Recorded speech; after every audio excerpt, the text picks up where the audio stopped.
જૂનાગઢ શહેરમાં પહેલા જ વરસાદે મહાનગરપાલિકાની જે પ્રી મોન્સૂન કામની જે પોલ ખોલી છે, આપ જોઈ શકો છો કે જ્યાં અગ્રાવત દવાખાના જવાનો જે રેલવે અંડરપાસ છે, રેલવે અંડરપાસ સંપૂર્ણ રીતે પાણીથી ભરાઈ ગયો છે. હાલ સંપૂર્ણ વાહન વ્યવહાર રેલવે અંડરપાસમાં બંધ કરવામાં આવે છે. જે જોશીપુરા વિસ્તારમાં અંદાજિત 2 થી 2.5 લાખ લોકોની વસ્તી હોય તે લોકોને અવરજવર ઉપર અત્યારે પ્રતિબંધ મૂકવામાં આવ્યો છે. અંડરપાસમાં ફૂલ પાણી ભરાઈ જતાં અંડરપાસની અંદર ચાલવું તેમજ વાહન લઈને જવાથી જીવનું જોખમ સાબિત થતું હોય છે. ત્યારે અંડરપાસ અત્યારે બંધ કરાયો છે.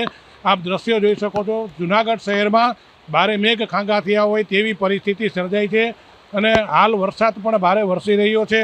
આપ જોઈ શકો છો પાણીની આવક પણ એટલી છે અને રેલવે ઓવરબ્રિજ જે છે અગ્રાવતના દવાખાના પાસેનો તે સંપૂર્ણ ભરાઈ ચૂક્યો છે, જ્યાં લોકોને અવરજવર પર અત્યારે પ્રતિબંધ મૂકવામાં આવ્યો છે. આપ આપ દ્રશ્યો બતાવવાના પ્રયત્નો કરીશ. જૂનાગઢ શહેરમાં જ વહેલી સવારથી જ વરસાદી વાતાવરણ થઈને હજુ પણ અવિરતપણે વરસાદ ચાલુ છે. ત્યારે જૂનાગઢના મજડી દરવાજાથી રેલવે સ્ટેશન તરફ જવાના રસ્તા ઉપર પણ પાણી ભરાઈ ગયા છે.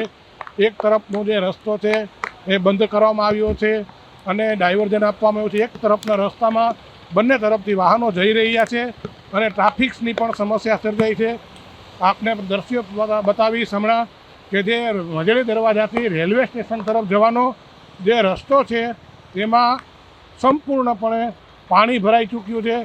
વાહનો કાઢવા પણ મુશ્કેલ બની રહ્યા છે. આપ જોઈ શકો છો કે જે પાણીના દ્રશ્યો છે, ડિવાઈડર સુધી પાણી ભરાઈ ચૂક્યા છે. ડિવાઈડર સુધી આ રસ્તો છે તે પાણીથી ભરાઈ ચૂક્યો છે.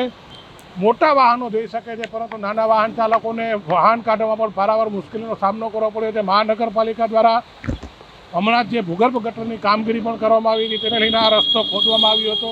આ રસ્તો ખોદ્યા બાદ હાલ આ રસ્તો શરૂ કરાયો છે. પરંતુ જે પહેલો જ વરસાદ આજે જૂનાગઢ શહેરમાં વરસ્યો છે તેને લઈને તમામ રસ્તા જળમગ્ન બન્યા છે. તમામ રસ્તાઓ પર પાણી ભરાઈ ચૂક્યા છે અને વાહન ચાલકોને મુશ્કેલીનો સામનો કરવો પડી રહ્યો છે. પરેશ બુદ્ધભાટી, TV13 ગુજરાતી, જૂનાગઢ.